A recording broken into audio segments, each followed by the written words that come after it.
হুরমাতু রমাদান, দুইটা জিনিস আছে, একটা হচ্ছে সওম, একটা হচ্ছে হুরমাতু রমাদান। মনে রাখবেন, একটা হচ্ছে সওম পালন করা, একটা হচ্ছে রমজানের মর্যাদা সংরক্ষণ করা।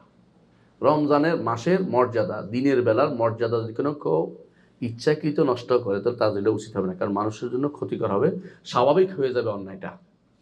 এই জন্য হুরমাতু রমাদান কেউ হাত কি করলে, হুরমাতু রমাদানকে নষ্ট করলে এর জন্য শাস্তির ব্যবস্থাপনা রাখতে পারে। এই জন্য দেখবেন, আমি বুঝাই বলতেছি, অনেক সময় আরব দেশে দেখবেন, বিশেষ করে সৌদি আরবে ছিল কিছুদিন আগেও, তারা কি করতো, নামাজ পড়বা না শাটার নিচে নামাই রাখবা। কেন বলেন তো?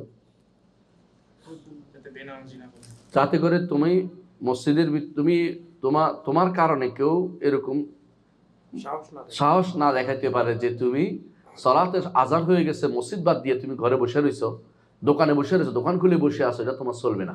কারণ এটা হলো এই সলাতের হুরমত নষ্ট করছো, তুমি সলাতের মর্যাদা নষ্ট করছো। ঠিক যে ব্যক্তি সওমের মর্যাদা নষ্ট করে সেই ব্যক্তিকে এই জন্য রাষ্ট্রের পক্ষ থেকে বাধা দেওয়ার অধিকার আছে। কথা বুঝছেন তো? যদিও সে সওম পালন করতে বাধ্য নয়, কিন্তু সে তাই বলে দোকান খোলা রাখবে বোঝানোর জন্য যে আমরা এই শরীয়তের বিরুদ্ধে চলবে, কি করবো, তাহলে এটা জায়েজ হবে না তোমাকে। হ্যাঁ, তুমি যদি কোনো অমুসলিম হও, তুমি ঢাকনা দিয়ে তোমার খাওয়া তুমি খাবে, তোমার কেউ বাধা দিবে না। ভিতরে যেটা হয়, বাইরে বাহ্যিকভাবে শরীয়তের বিরুদ্ধে চলার সুযোগ তোমাকে দেওয়া হবে না, কারণ তাহলে তুমি কি করবা, শরীয়তের হুরমত নষ্ট করছো। হাতকে রমাদান করে রমাদান মাসে যে মর্যাদা তা তুমি ভুলুণ্ঠিত করতে পারবে না, এটা হচ্ছে শরীয়তের বিধান। বুঝছেন তো? সওম, সে কাফের হইলেও তাকে সওম পালন করতে আমরা বলতে পারবো না, কিন্তু তাকে তাই বলে সে রমজানের দিনের বেলা ফেরি করে বেড়াবে খাবার, এটা তার জন্য চলবে না। এটা বুঝছেন? এটা মাথা রাখতে হবে, 1 নম্বর। এখন প্রশ্ন হচ্ছে, যদি কেউ কাফের, আসল কাফের, মুরতাদ না, কাফের 2 প্রকার আছে তাই না, বহু প্রকার, একটা হলো আসল কাফের আর একটা হলো মুরতাদ কাফের। আসল কাফের আবার 3 প্রকার। হ্যাঁ, মুশরিক না, এটা না, এটা সবই কাফের। আরেক আসল কাফের 3 প্রকার। একটা কি, জিম্মি। জিম্মি বুঝছেন? মুসলিম দেশে যিনি মুসলিমদের ইয়া নিয়ে থাকে, জিজিয়া কর দিয়ে থাকে, আহসানতা। আরেকটা হচ্ছে মুস্তাআমান, বাইরের লোক আসছে, আমাদের দেশে থাকে, যেমন রাষ্ট্রদূতরা, মুস্তাআমান। আরেকটা হলো মুহারিব, যে যুদ্ধে আমাদের বিরুদ্ধে শত্রু হিসেবে আসছে। 3 রকম, বুঝেছ তো? আর যারা এই আরেক কাফের কথা বলছি, যে মুরতাদ হয়ে গেছে, ইসলাম থেকে বেরিয়ে গেছে, বাংলাদেশে খুব বেশি আছে এরা। এদের সংখ্যা অনেক বেশি, মানে সংখ্যা মানে এদের বেশিরভাগ হচ্ছে, হ্যাঁ, আদমশুমারিতে তারা বেশি আমি বলবো না, কিন্তু এদের হাঁক ডাক বেশি। এর বেশিরভাগই দেখবেন যে বড় বড় সাংবাদিক, বড় বড় যেগুলি আছে সবগুলোই শয়তান, এগুলি কাফের মুরতাদ হয়ে গেছে।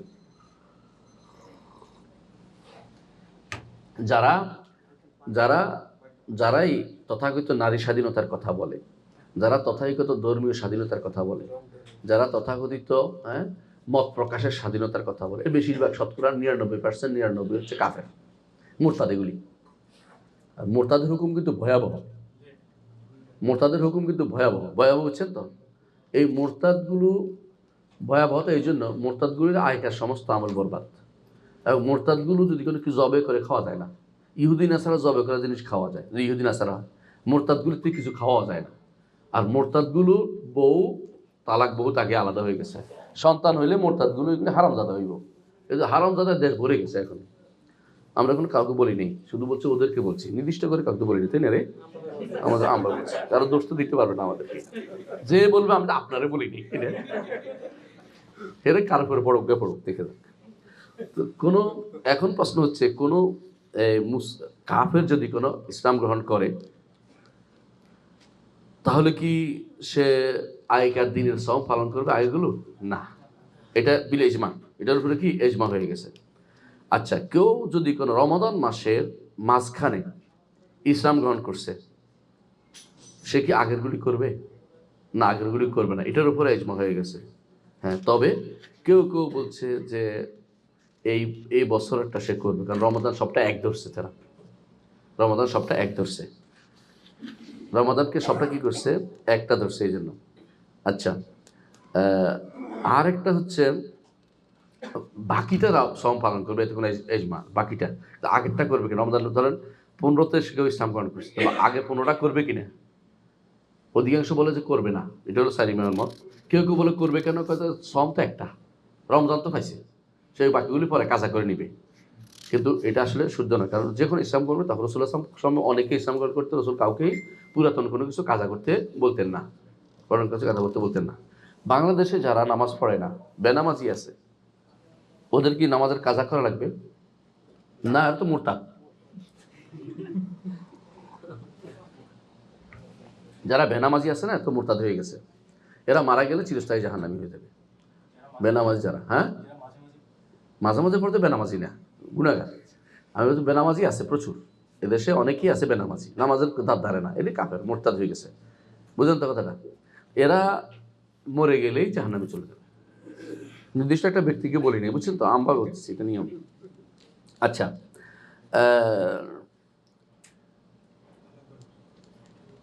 একজন মানুষ যদি কোনো দিনের বেলা ইসলাম গ্রহণ করছে, বাকি অংশ কি রোজা রাখবে? না, হ্যাঁ না না, এটা যে হুরমতে রমাদান, না হুরমতে রমাদান সে আর খাইতে পারবে না। আপনি কি বুঝছেন তো? হুরমতে রমাদানের কারণে সে বাকি অংশ খেতে পারবে না। এটা হানাফি মাযহাব মত। ইবনে তাইমিয়া ইবনে উসাইমিন এই মতটাকে প্রাধান্য দিচ্ছে, যেটা সত্য। হ্যাঁ, মানে সে ধরেন দিনের 12টা বাজে ইসলাম গ্রহণ করছে, বাকি অংশ সে খেতে পারবে না রমজানের। কেন? হুরমতে রমাদানের কারণে। সে সওম হবে না, কিন্তু হুরমতে রমাদানের কারণে সে খেতে পারবে না। এটা ইবনে তাইমিয়া এবং ইবনে উসাইমিন পছন্দ করছে। এটা হানাফিদের মত, যদিও এটা শক্তিশালী একটা মত, কারণ হুরমতে রমাদান যেন হাতকে না করা, নষ্ট না করা হয়। না, সে তো সব পাওয়ার জন্য না, রমাদানের এর জন্য। সে সম হচ্ছে না তো, রমাদানের সম তো রাত থেকে নিয়ত করতে হয়, তার তো ওইসব ছিলই না কিছু। কিন্তু রমাদানের ইয়েটা নষ্ট করতে পারবে না সে সবার সামনে, খেতে পারবে না সে। আচ্ছা, তৃতীয় যে মাসালা সেটা হচ্ছে এখানে মুরতাদ যদি কোনো ইসলাম আবার ফিরে আসে ইসলাম, হ্যাঁ, এই যে আমাদের সাংবাদিকগুলি অনেকগুলি মুরতাদ আছে না, তো এগুলি সবগুলি না, অনেকগুলি মুরতাদ আছে আর কি। এগুলি মুরতাদ, এগুলি যদি কোনো ফিরে আসে ইসলামের, তোর কি বিধান? হ্যাঁ, সে যতদিন মাঝখানে মোরতাদা ছিল, এগুলি কি নাম ফিরতে হবে না? তিন ইমামের নিকট হানাফি, মালিকি, হাম্বলি, তিন ইমামের নিকট সে তাকে এগুলি কাজা করতে হবে না, তাদেরগুলি কাজা করতে হবে না। যদি এর আগে তার কিছু কাজা থাকে, এগুলি আবার করতে পারবে, এগুলি করতে হবে তাকে। মানে মোরতাদ হওয়ার আগে তার কিছু ফরজ সব ছুটে গেছে, এগুলি তাকে কাজা করতে হবে, এগুলি তাকে কাজা করতে হবে।